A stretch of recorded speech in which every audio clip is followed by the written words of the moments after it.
आणि आता पाहूया सविस्तर बातमीपत्र. अमेरिकन राष्ट्राध्यक्षपदाच्या निवडणुकीसाठी आता मतमोजणी सुरू झाली आहे. 50 राज्यातले जवळपास 14 कोटी मतदार त्यांनी आपला हक्क बजावलाय आणि रिपब्लिकन पक्षाचे डोनाल्ड ट्रम्प आणि डेमोक्रॅटिक पक्षाच्या कमला हॅरिस यांच्यात अत्यंत चुरशीची लढत होते. सगळ्या मतदानपूर्व चाचण्यांमध्ये तसा अंदाज व्यक्त करण्यात आलेला आहे. दुपारपर्यंत काहीसं चित्र स्पष्ट होईल. स्विंग राज्यांपैकी पेन्सिल्व्हेनिया किंग मेकर बनू शकतं. या सगळ्यात गुंतागुंतीच्या निवडणूक प्रक्रियेत राष्ट्रपती होण्यासाठी बहुमताचा आकडा 270 आहे. अमेरिकन राष्ट्राध्यक्षांच्या निवडणुकीत 4 जागांचे निकाल जाहीर झालेत.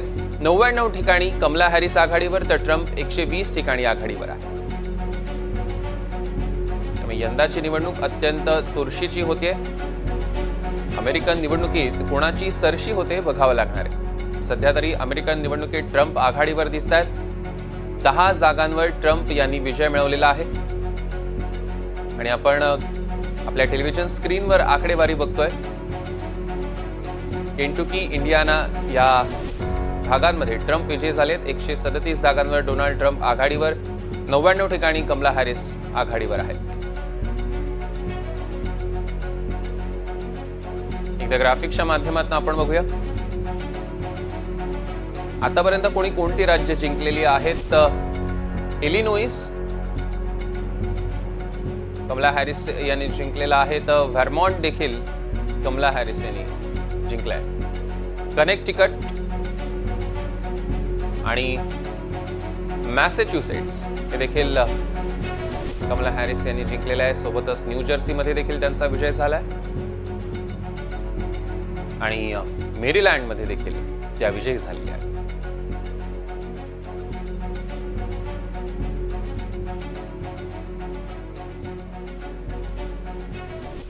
आंतरराष्ट्रीय विषयाचे अभ्यासक शैलेंद्र देवळाणकर आपल्यासोबत जोडले गेलेत. शैलेंद्रजी, स्वागत आहे तुमचं एनडीटीव्ही मराठीमध्ये.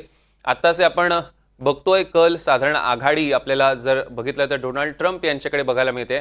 मला सांगा, कोणाचा विजय हा भारतासाठी पोषक ठरेल असं वाटतं? नाही, मला असं वाटतंय की ही जरी अमेरिकेची निवडणूक असली तरी ही ग्लोबल इलेक्शन आहे. संपूर्ण जगाचं त्याच्याकडे लक्ष लागून आहे. मदर अमेरिका ही हॉस्पिटलमध्ये ऍडमिट आहे. मदर अमेरिकेला मुलगा होतो का मुलगी होती याकडे सगळ्या जगाचं लक्ष लागलेलं आहे. आणि दोन्ही झालं, म्हणजे मुलगा झाला किंवा मुलगी झाली तरी इतिहास हा नक्कीच घडणार आहे. जर कमला हॅरिस ह्या जिंकल्या तर साधारणतः 230 वर्षांच्या अमेरिकेच्या लोकशाहीच्या प्रवासामधला हा इतिहास घडणार आहे आणि एक महिला राष्ट्राध्यक्ष बनणार आहे. आणि जर डोनाल्ड ट्रम्प हे विजय झाले तरी देखील तो इतिहास असणार आहे. कारण 180 वर्षांपूर्वी एकदा अशा स्वरूपाची घटना घडली होती, ज्या वेळेला तत्कालीन अमेरिकन राष्ट्राध्यक्ष एकदा टर्म एन्जॉय केल्यानंतर परत गॅप पडला आणि परत ते पुन्हा दुसऱ्यांदा अमेरिकेचे राष्ट्राध्यक्ष झाले. त्यामुळे दोन्ही पद्धतीने हा इतिहास जो आहे तो निश्चित होणार आहे. अत्यंत क्लोज कॉन्टेस्ट आहे. आतापर्यंत 17 राज्यांचे निकाल जे आहेत ते डिक्लेअर झालेले आहेत. अर्ली वोट काउंट झालेला आहे. आपल्याकडच्या वेळेनुसार काल संध्याकाळी 4 वाजता भारतीय वेळेनुसार ही मतदानाला सुरुवात झाली. सकाळी 9:30 वाजता, आता 9:30 वाजता ही मतदानाचं संपेल. आणि यामधला सगळ्यात मेन रोल जो प्ले होणार आहे तो बेसिकली स्विंग स्टेट्सचा होणार आहे. स्विंग स्टेट्स मधले 2 स्टेट जे आहेत हे प्रामुख्याने जॉर्जिया आणि नॉर्थ कॅरोलिना, यामध्ये ट्रम्प हे सध्या लीड करताना दिसत आहेत. त्यामध्ये एक ट्रेंड मात्र तुम्हाला महत्वाचा मी तुमच्या सगळ्या प्रेक्षकांसाठी सांगतो आहे, तो म्हणजे अमेरिकेचं शेअर मार्केट जे आहे आणि विशेष करून डोनाल्ड ट्रम्प यांचे जे शेअर्स आहेत ते 22% वाढलेले आहेत. आणि हा एक अत्यंत मोठा कल आहे असं आपण समजू शकतो की डोनाल्ड ट्रम्प हे विजयाच्या दिशेने जात आहेत. अशा पद्धतीचा कल हा सांगेल. पण शेवटी 9:30 वाजता जे चित्र आहे ते क्लिअर होईल, ज्याला आपण काटेकी टक्कर आहे असं आपण म्हणतो. जर भारताच्या दृष्टिकोनातून आपण विचार केला तर निश्चितच भारतासाठी निवडणूक अत्यंत महत्वाची या दृष्टिकोनातून राहणार आहे. याचं कारण असं आहे की एकतर भारतीय तिथं 55 लाख भारतीय, 16 लाख भारतीय मतदान करता आहेत आणि त्यांच्यामध्ये देखील ध्रुवीकरण मोठ्या प्रमाणावरती झालेलं आहे असं आपण बघून घेतो. आणि जर तुम्ही ओव्हरऑल भारत आणि अमेरिका संबंधांचा गेल्या 20 वर्षातला इतिहास जर आपण पाहिला तर भारतासाठी हा इतका मोठा फरक नाही पडणार मग कमला हॅरिस आल्या किंवा ट्रम्प आल्या. पण भारत आणि अमेरिका संबंध आता एका अशा प्रगतीच्या पथावरती आहेत की ज्यामधनं मागे जाणं अवघड आहे. आजच्या घडीला जितकी गरज भारताला अमेरिकेची नाही तितकी अमेरिकेला भारताची गरज आहे. कारण अमेरिकेचं लक्ष आता आशिया प्रशांत क्षेत्रावरती आहे. त्यामुळे चीन हा त्यांचं मेन आव्हान आहे आणि त्यासाठी भारताच्या मदतीशिवाय त्यांना कोणत्याही प्रकारचा पर्याय नाहीये. पण जर ट्रम्प आले तर ट्रम्प बरोबर पंतप्रधान मोदींची पर्सनल केमिस्ट्री आहे. रिपब्लिकन पक्षाबरोबर भारत हा नेहमीच ज्याला आपण असं म्हणतो की जास्त क्लोज हा राहिलेला आहे डेमोक्रॅटिक पक्षापेक्षा. मग तुम्ही बघाल की भारताला आतापर्यंत दोनदा आर्थिक निर्बंधाचा सामना करावा लागला आणि दोन्ही वेळेला डेमोक्रॅटिक गव्हर्नमेंट होतं. 1998ला जेव्हा भारताने पोखरण-2 केलं होतं तेव्हा बिल क्लिंटन राष्ट्राध्यक्ष होते आणि आता बायडननी जाता जाता 19 भारतीय कंपन्यांवरती आर्थिक निर्बंध लावलेले आहेत. परंतु जर रिपब्लिकन पक्षाचा विचार केला तर हे आर्थिक निर्बंध काढण्यामध्ये रिपब्लिकन पक्ष होता. इंडोवेस्ट न्यूक्लिअर डील 2006चं झालं तेव्हा रिपब्लिकन पक्ष होता. आणि डोनाल्ड ट्रम्प यांनी भारतातून सांगितलं होतं की जर चीनने तुमच्यावरती आक्रमण केलं तर ते अमेरिकेवरती आक्रमण असेल आणि आम्ही तुमच्या मदतीला येऊ. इतकं बोल्ड स्टेटमेंट हे डोनाल्ड ट्रम्प यांनी दिलेलं होतं. त्यामुळे जर ट्रम्प आले तर भारतासाठी हे यासाठी राहील की जर डिफेन्स आणि फॉरेन पॉलिसीच्या दृष्टिकोनात महत्वाचं राहील. मात्र ट्रेड आणि इकॉनॉमीच्या बाबतीमध्ये भारताला थोडंसं अडचणी वाढण्याची शक्यता नाकारता येत नाही. कारण ट्रम्प यांनी डिक्लेअर केलंय की मी 10% इम्पोर्ट ड्युटी वाढवणार आहे आणि जर ती वाढवली तर भारताला त्याचा निश्चित त्रास होईल. हार्ले डेव्हिडसन मोटरसायकल असो, व्हे प्रोटीन असो, यासाठी डोनाल्ड ट्रम्प पहिले पण भारतात दबाव टाकायचे, आता पण भारतावरती दबाव टाकेल. परंतु पॉलिटिकल आणि डिफेन्सच्या बाबतीमध्ये मात्र फॉरेन पॉलिसीच्या बाबतीमध्ये मात्र दोन्ही देशांमध्ये संबंध पुन्हा एकदा नवीन दिशेला जाऊ शकतात. आणि जर हॅरिस निवडून आल्या तर जो स्टेटस को आहे तो मेंटेन राहील. पण जो दबाव भारतावरती ह्युमन राईट्स आणि रिलीजियस राईट्सच्या बाबतीमध्ये सध्या टाकण्याचा प्रयत्न होतोय, विशेष करून अजित डोवालवरती सिव्हिल सूट हा सध्या पन्नूच्या मर्डर प्लॅनिंगच्या संदर्भात चालू आहे, पहिल्यांदा घडलंय, जे डेमोक्रॅटिक गव्हर्नमेंटच्या काळात घडलंय.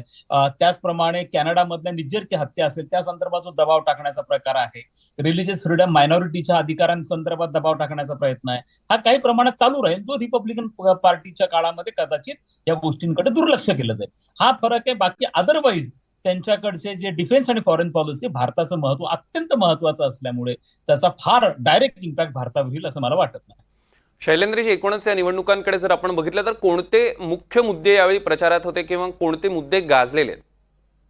बघा, एकूण महत्वाचे असे 4 मुद्दे होते. त्यातला पहिला जो मुद्दा होता तो आपण आर्थिक मुद्दा, अर्थव्यवस्थेचा मुद्दा म्हणू. पहिल्यांदा अमेरिकेमध्ये दुसऱ्या महायुद्धानंतर जशा प्रकारची बिकट आर्थिक अवस्था होती तशी अवस्था झाली. अमेरिकेमध्ये महागाईचा दर जो आहे तो प्रचंड महाग झाला. सर्वसामान्य माणसांना बेसिक जीवनावश्यक वस्तू मिळत नाहीयेत. घरभाडी प्रचंड वाढलेली. घर विकत घेणं हे ऍज गुड ऍज इम्पॉसिबल हे त्यांच्यासाठी झालेलं आहे. बेरोजगारीचा दर मोठ्या प्रमाणावर वाढला आहे. जर जीडीपी ग्रोथ रेट म्हणाल तर तो 2-3% वरती तो पण नाही आहे. त्यामुळे त्यांच्याकडे सगळ्यात मेन प्रॉब्लेम हे आर्थिक स्वरूपाचे आहे.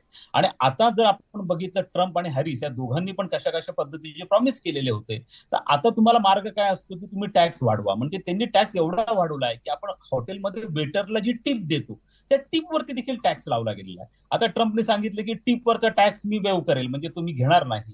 अशा प्रकारचं एक लोकांना अपील होईल असं त्यांनी स्टेटमेंट केलेलं आहे. मुद्दा असा आहे की याच्यावरती मार्ग कसा काढायचा हा सगळ्यात महत्वाचा मुद्दा आहे. त्यामुळे आर्थिक मुद्दा महत्वाचा आहे. दुसरा जो सगळ्यात महत्वाचा मुद्दा जो त्यांच्याकडचा आहे तो म्हणजे प्रामुख्याने इमिग्रेशनचा आहे. साधारणतः आजच्या घडीला 1,10,00,000 बेकायदेशीर निर्वासित हे अमेरिकेमध्ये राहतात आणि त्यांना परत पाठवणं ही फार मोठं चॅलेंज आहे. या बाबतीमध्ये डोनाल्ड ट्रम्प यांनी अत्यंत हार्डलाईन भूमिका घेतलेली आहे. त्यांची मेक्सिको वॉलची कन्सेप्ट ही आता पूर्णत्वाला येण्याची शक्यता आहे. हॅरिसने देखील निर्वासितांच्या विरुद्ध, बेकायदेशीर निर्वासितांच्या विरुद्ध हार्ड स्टँड घेतले. परंतु रिपब्लिकन पक्षाची भूमिका ही त्या बाबतीमध्ये खूप जास्त कडक आहे. त्यांना असं वाटतं की अमेरिकेच्या आर्थिक प्रश्नांना हे बेकायदेशीर पद्धतीने आलेले निर्वासितच जबाबदार आहेत आणि अत्यंत खालच्या भाषेमध्ये डोनाल्ड ट्रम्प यांनी निर्वासितांसाठी शब्द वापरले. त्यामुळे दुसरा मुद्दा जो आहे तो आहे. तिसरा मुद्दा जो महत्वाचा, जो कल्चरल आहे, आणि तो आहे अमेरिकेतल्या महिलांचा रिप्रोडक्शनचा राईट, म्हणजे अबॉर्शनचा अधिकार. या बाबतीमध्ये काही अमेरिकेच्या सुप्रीम कोर्टने महत्वाचे निर्णय दिले. अमेरिकेमध्ये 20 पेक्षा जास्त राज्य असे आहेत की जे महिलांना रिप्रोडक्शनचा अधिकार म्हणा किंवा अबॉर्शनचा अधिकार जो आहे तो नाकारता आहे. आणि त्या बाबतीमध्ये अमेरिकेतल्या महिला अत्यंत मोठ्या प्रमाणावरती बाहेर आलेल्या आणि ते कमला हॅरिसच्या बरोबर आहे. कमला हॅरिस यांचं म्हणणं आहे की जसं अबॉर्शनचा राईट आहे हा महिलांचा व्यक्तिगत अधिकार आहे, तो त्यांना मिळाला पाहिजे. त्यांच्या शरीरावरती, महिलांच्या शरीरावरती महिलांचा अधिकार असला पाहिजे. अशा स्वरूपाची भूमिका हॅरिसने घेतलेली आहे. त्यामुळे मोठ्या प्रमाणावरती अमेरिकन महिला या हॅरिसला मतदान करण्याची शक्यता आहे. डोनाल्ड ट्रम्प यांनी सांगितलेलं आहे की जर ते सत्तेवरती आले तर ते पूर्णपणे अबॉर्शनचा जो अधिकार आहे तो काढून घेतील. त्यामुळे त्यामुळे कल्चरल मुद्दा हा फार महत्वाचा बनेल. चौथा जो मुद्दा आहे तो रशिया युक्रेनचा आहे आणि इस्रायल आणि इराणच्या संघर्षाचा आहे. बायडन पूर्णपणे अपयशी ठरलेले आहेत रशियाला हँडल करण्यामध्ये. रशियाच्या विरुद्ध सँक्शन लावलेले आहेत, ते डिझास्टरस झालेले आहेत. आणि दुसरं महत्वाचं जो आहे तो इराण आणि इस्रायल मधला संघर्ष आहे, तो बायडनला सोडण्यामध्ये अपयश आल्यामुळे जो अरब आणि मुस्लिम वोटर्स आहेत ते देखील डोनाल्ड ट्रम्पकडे वळलेले दिसत आहेत. त्यामुळे सुरुवातीला तुम्हाला डोनाल्ड ट्रम्पची जी लीड दिसती आहे ती प्रामुख्याने मुस्लिम, अरब, त्याचप्रमाणे जे कन्झर्वेटिव्ह ख्रिश्चन्स आहेत काऊ बेल्ट मधले, हे देखील आता डोनाल्ड ट्रम्पच्या बाजूने पुढे आलेले दिसत आहेत. मला असं वाटतं की ट्रेंड जो आहे, जरी स्विंग स्टेट डिसाईड करणार असला तरी इनिशियल ट्रेंड हा डोनाल्ड ट्रम्पच्या पक्षामध्ये जातो असं आपल्याला दिसून येतं. निश्चितच शैलेंद्रजी, मी अगदी त्याचकडे येणार होतो. आपण जर बघितलं, साधारण 24 कोटी नागरिक यात मतदान करतात, पण राष्ट्राध्यक्ष कोण हे ठरवण्याची ताकद किंवा क्षमता ही 7 राज्य ठेवतात, ज्याला आपण स्विंग स्टेट किंवा पर्पल स्टेट असं म्हणतो. सध्या जर तिथली परिस्थिती बघितली तर 7 पैकी 4 राज्यांवर ट्रम्प आघाडीवर आहेत आणि 3 वर कमला हॅरिस. साधारण काय असं असतं, नेमकी क्षमता या राज्यांमध्ये असते की जी इतकी निर्णायक ठरतात? याच्यामध्ये प्रामुख्याने पेनसिल्व्हेनिया सारखं जे राज्य आहे ते खूप डिसायसिव्ह रोल त्याच्यामध्ये प्ले करते. हे लक्षात घ्या की स्विंग स्टेट म्हणजे नेमकं काय असतं, की ज्यांचा मतदार जो आहे, ज्यांनी आपलं माइंड मेकअप केलेलं नाही आणि जो कन्फर्म. अमेरिकेमध्ये कसं आहे की काही राज्य ही रिपब्लिकनची फेवर मधली राज्य, काही ही डेमोक्रॅटिकच्या फेवर मधली राज्य आहे, ज्यांना ब्लू स्टेट्स असं म्हटलं जातं, आणि रिपब्लिकनची ज्यांना रेड स्टेट्स असं म्हटलं जातं. आता मुद्दा हा असा आहे की याच्यामधले काही स्टेट्स असे की ज्याच्याविषयी प्रेडिक्ट करणं फार अवघड आहे, आणि तिथले जे मतदार आहेत त्यांनी कधी डेमोक्रॅटिक पक्षाच्या फेवरमध्ये मतदान केलंय, कधी रिपब्लिकन पक्षाच्या फेवरमध्ये मतदान केलेलं आहे, आणि ज्यांच्या फेवरमध्ये त्यांनी मतदान केले ते प्रेसिडेंट हे म्हणून निवडून आलेले आहेत. त्यामुळे त्यांची भूमिका ही महत्वाची आहे. जसं भारतामध्ये देखील साधारणतः 20 ते 25% मतदार हे निवडणुकीच्या 3 ते 4 दिवस पूर्वी मतदान आपण कोणाला करायचे ठरवतात, त्याला आपण स्विंग वोटर्स म्हणतो. तशाच पद्धतीने अमेरिकेमध्ये देखील प्रकार आहे, आणि त्यामुळे हे राज्य फार मॅटर करतात. लास्ट मुवमेंटला त्यांना काय अपील केलं जातं, आणि प्रामुख्याने हे राज्य जे आहे त्याच्यामध्ये लॅटिनोज म्हणजे लॅटिन अमेरिकेमधून आलेले लोकही मोठ्या प्रमाणावरती आहेत. निर्वासितांचं प्रमाण ह्या स्विंग स्टेट्समध्ये फार मोठ्या प्रमाणावरती आहे. त्यामुळे या बाबतीमध्ये त्यांच्याविषयीची काय धोरणं आहेत हे फार मॅटर करतात. बऱ्याचदा स्विंग स्टेट्सच्या बाबतीमध्ये असं दिसून आलं की डेमोक्रॅटिक पक्षाच्या याच्यात जातात, कारण ते निर्वासितांचं प्रमाण तिथं जास्त असल्यामुळे रिपब्लिकन पक्ष त्याविषयी हार्ड स्टँड घेतो. पण यावेळेला मात्र निदान जॉर्जियामध्ये, नॉर्थ कॅरोलिनामध्ये ट्रम्प हे लीड सध्या करताना दिसत आहेत. पण शेवटी 9:30 पर्यंत आपल्याला ही गोष्ट क्लिअर होईल, आणि मला असं वाटतं की स्विंग स्टेट पुन्हा एकदा महत्वाची भूमिका या सगळ्यांमध्ये पार पडतील. कारण तुम्हाला जे सध्या आता एकूणच सगळा रोग दिसतो आहे हा प्रामुख्याने त्यांच्या राज्यामध्ये ते लीड करतायत, जे ट्रॅडिशनली त्यांचीच राज्य, रिपब्लिकन पक्षाची असो किंवा डेमोक्रॅटची असो. त्यामुळे अमेरिकेची इलेक्शन सिस्टम जी आहे ती फार युनिक सिस्टम आहे, आणि ज्याच्यामध्ये आता आपल्याला असं वाटतं की लोक डायरेक्टली अध्यक्षांना निवडून देत आहेत, त्यांना मतदान करत, असं नाहीये. 538 जणांचं निर्वाचन मंडळ आहे, ज्याला इलेक्ट्रल कॉलेज असं म्हणतात. त्याच्यातले जे इलेक्टर्स असतात त्याच्यासाठी अमेरिकन जनता मतदान करते आहे, आणि याच्यातले जवळपास 6 कोटी मतं हे ऑलरेडी पडले, ज्याला अर्ली वोट्स असं म्हणतो. आणि कालपासून आजपर्यंत साधारणतः 10 कोटी मतं पडण्याची शक्यता, 10 ते 12 कोटी मतं पडण्याची शक्यता ही आहे. त्याचप्रमाणे त्यांच्याकडे काही ईव्हीएमनी मतदान होतं, काही पेपर बॅलेट आहे, ईमेलचं आहे. 60% आता पेपर बॅलेट त्यांच्याकडे सुरू झालंय. काही ठिकाणी प्रेफरन्शियल वोटिंग सिस्टम आहे, तर काही ठिकाणी first pass the post system आहे. प्रत्येक राज्यामध्ये आपापले नियम आहेत, डिसेंट्रलाइज आहे, काही ठिकाणी रिकाउंटिंगची प्रोव्हिजन आहे. त्यामुळे अमेरिकेची अत्यंत कॉम्प्लिकेटेड, क्लिष्ट अशा प्रकारची इलेक्शन सिस्टम आहे. ती अंडरस्टँड करणं सुद्धा सामान्य व्यक्तीला थोडंसं डिफिकल्ट आहे. परंतु आता 200-250 वर्षांपूर्वीची सिस्टम आहे, अजूनही त्यांनी बदललेली नाहीये. असं म्हटलं जातं की जर ट्रम्प आले तर ते काही या सिस्टम मध्ये बदल आणण्याची त्यांची काही शक्यता आहे किंवा त्यांचे काही प्रयत्न पण आहे. निश्चितच शैलेंद्रजी, आपलं या निकालाकडे लक्ष असणारच आहे. धन्यवाद. आपण NDTV मराठीशी सविस्तर चर्चा केली आणि या निकालाचं इतकं सुंदर विश्लेषण केलं त्याबद्दल. धन्यवाद.